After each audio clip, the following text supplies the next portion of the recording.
Tapi seandainya Shin Tae-yong memang ingin agar lini pertahanan dari timnas Indonesia itu memang diisi oleh pemain-pemain diaspora Indonesia, maka tentu dia akan pilih Jae In-sek dan juga Nathan untuk bermain dari awal. Meskipun seperti yang pernah saya jelaskan bahwa itu adalah resiko juga. Karena belum tentu komunikasi mereka akan terjalin secara rapi.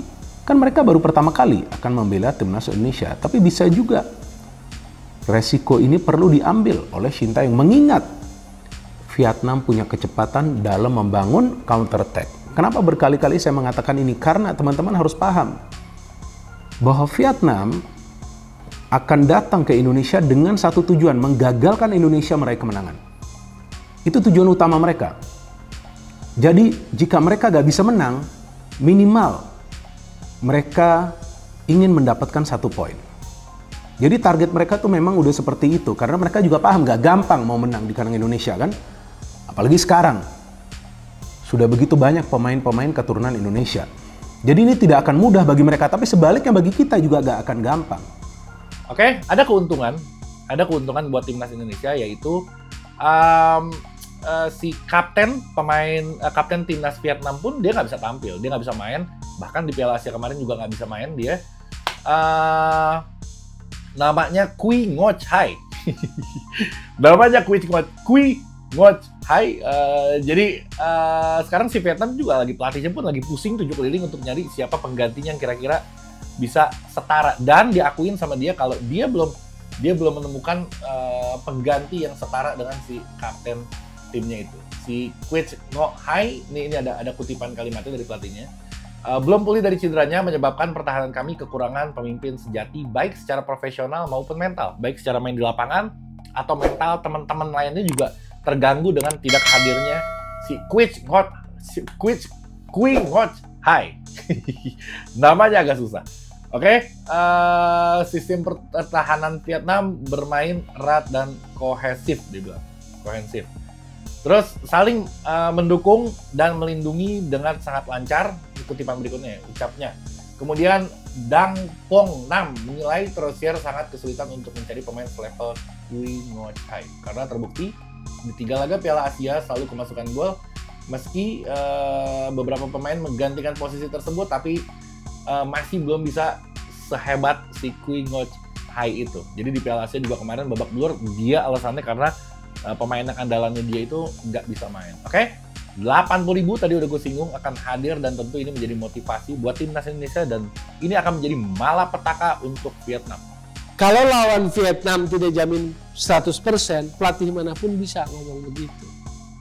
Pelatih manapun, kalau ditanya, berani jamin 100% lawan Vietnam, lalu jawabannya tidak berani jamin, maka pelatih manapun sebetulnya bisa. Gitu loh. Nggak usah Shin Tae-yong yang katanya kelas dunia, kan begitu. Nggak usah pakai naturalisasi yang effortnya sangat luar biasa. Dari segala sisi, PSSI, pemerintah luar biasa ini. Terus besok mau biasa-biasa aja gitu. Lawan Vietnam, ragu-ragu, nggak yakin menang. Sementara Vietnamnya sendiri sudah ketar-ketir kan, bilangnya ini lawan timnas Belanda apa timnas Indonesia, katanya kan begitu. Walaupun kalau saya harus menanggapi kalimat-kalimat Vietnam itu sebagai saywar yang bisa saja itu sebagai sebuah ledekan. Bisa itu sebagai sebuah pujian untuk membuai kita, membuat kita terlena, atau kita juga menganggap itu sebagai sebuah ledekan. Timnas Belanda, katanya kalau timnas Belanda yang mainnya di Euro ya, gitu kan. Dan menarik akan kita lihat kalau kemudian Nathan Acho bisa main dan debut bersama tim nasional. Karena sejauh ini saya melihat ada 13 pemain, saya ya secara pribadi melihat tidak memberikan dampak positif apa-apa, belum memberikan dampak positif apa-apa buat tim nasional kita gitu kan. Dan saya masih berprinsip naturalisasi yang kita lakukan ini delusional. Jadi bukan berdasarkan kebutuhan, tapi berdasarkan siapa saja yang mau jadi warga negara Indonesia gitu kan.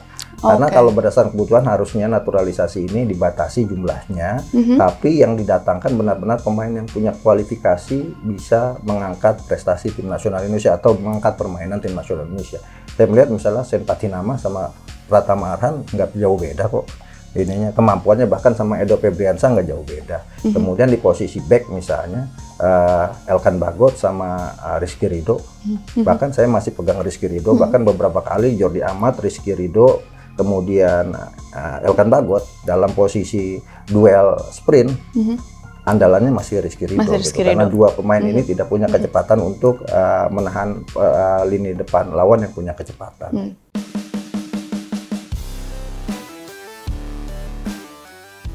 Media Inggris, Sportsmole, menjagokan timnas Indonesia meraih kemenangan dengan skor tipis atas timnas Vietnam di kualifikasi Piala Dunia 2026 zona Asia. Prediksi ini muncul karena timnas Indonesia diyakini tampil gahar di hadapan pendukungnya sendiri yang bakal memadati Stadion Utama Gelora Bung Karno SUGBK, Jakarta. Ya, timnas Indonesia akan berhadapan dengan Vietnam dalam lanjutan grup F kualifikasi Piala Dunia 2026 zona Asia.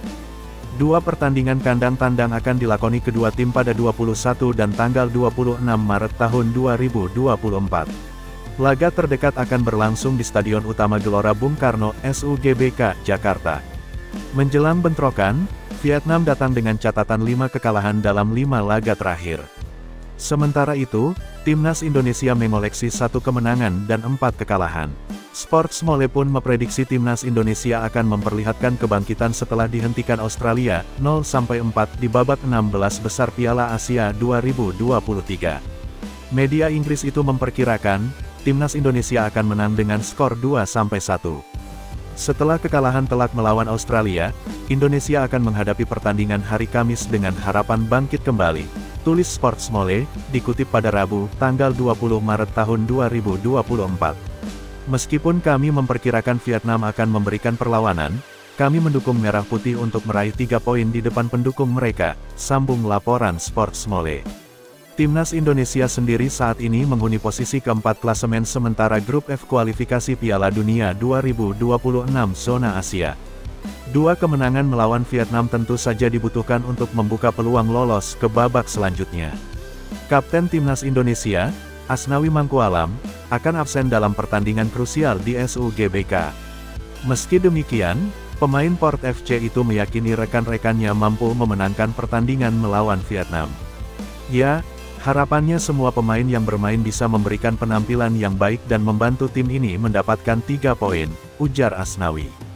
Berita selanjutnya, jalani puasa Ramadan pertamanya di Indonesia, Ragnar Oratmangun takjub dengan suara azan. Ragnar Oratmangun mengaku sangat berkesan bisa menjalani ibadah puasa Ramadan di Indonesia. Bulan Ramadan tahun ini sangat spesial bagi Ragnar Oratmangun karena untuk pertama kalinya bisa berpuasa di tanah leluhurnya. Selain itu, Ragnar Oratmangun sudah berstatus warga negara Indonesia, WNI, setelah mengambil sumpah pada Senin, 18/3.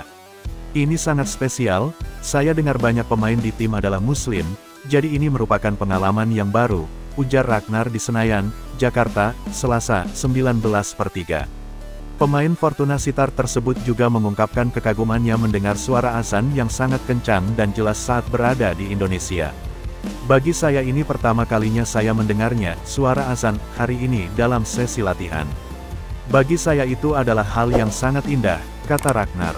Dan juga ini menjadi sebuah pengalaman mendengar azan dan ini sangat bagus untuk didengar, tutupnya. Sebagai informasi, Ragnar Oratmangun merupakan pemain naturalisasi teranyar timnas Indonesia yang telah menjadi mualaf sejak usia 15 tahun. Dirinya juga mengakui sudah melaksanakan ibadah puasa Ramadan sebanyak 10 kali sejak dirinya pertama kali memutuskan untuk menjadi mualaf. Berita selanjutnya, Sintayong full senyum, Belanda akui kualitas bintang baru timnas Indonesia ini dan beri julukan spesial. Resmi jadi WNI dan bakal perkuat timnas Indonesia, bakat bintang naturalisasi Tom Haye ternyata sukses membuat media Belanda takjub bahkan sampai berikan julukan khusus. Timnas Indonesia akhirnya mendapat tambahan amunisi baru setelah 2 bintang keturunan Eropa, Tom Haye, Ragnar Oratmangun resmi disumpah WNI dan bisa bergabung dengan skuad Garuda saat hadapi Vietnam. Khusus bagi Tom Haye, perjuangannya untuk mendapat sumpah WNI malam tadi terbilang cukup berat. Pasalnya, sang pemain langsung terbang ke Jakarta usai membela timnya di Liga Belanda dan harus lalui perjalanan panjang hingga 18 jam. Usai menjalani proses yang panjang akhirnya selesai juga. Setelah saya main bersama Heerenveen, saya langsung ke bandara, kata Tom Haye dalam keterangan pers yang diterima TeleponeNews.com, Senin, tanggal 18 Maret tahun 2024. Saya terbang selama 18 jam untuk kemudian ke kantor Kanwil Kemenkumham DKI Jakarta, dan akhirnya selesai. Saya sangat bahagia, tambahnya. Hadirnya Tom Haye jadi amunisi berharga buat timnas Indonesia, lantaran pemain 29 tahun itu punya kualitas mumpuni serta jam terbang tinggi di Eropa. Bahkan kualitas permainan Tom Haye sudah teruji di Liga Belanda, sampai media lokal Bundestem.nl pun memberikannya julukan The Professor. Jika melihat dari statistik permainannya musim ini, tak heran mengapa Tom Haye mendapat julukan seperti itu. Saat berada di lapangan, Tom Haye dikenal memiliki visi bermain yang sangat baik, umpan-umpan yang sangat akurat, serta kemampuan tendangan bebas yang sangat mengerikan. Melansir dari data SofaScore, disebutkan bahwa Tom Haye mampu membuat 3 big chances kreatif tiap laga, 2.0 key passes serta umpan akurat mencapai 85% musim ini. Berbekal catatan impresif tersebut, tak heran jika sosok Tom Haye bisa jadi ruh permainan serta kunci permainan timnas Indonesia di laga kontra Vietnam nanti. Sebagai informasi, timnas Indonesia dijadwalkan akan 2 kali menghadapi Vietnam dalam laga kualifikasi Piala Dunia 2026. Di laga pertama, skuad Garuda bakal bertindak sebagai tuan rumah dan menjamu Vietnam di Stadion Utama Gelora Bung Karno pada tanggal 21 Maret tahun 2025. Kemudian 6 hari berselang, giliran timnas Indonesia yang bertandang ke markas Vietnam yakni di My Dinh International Stadium.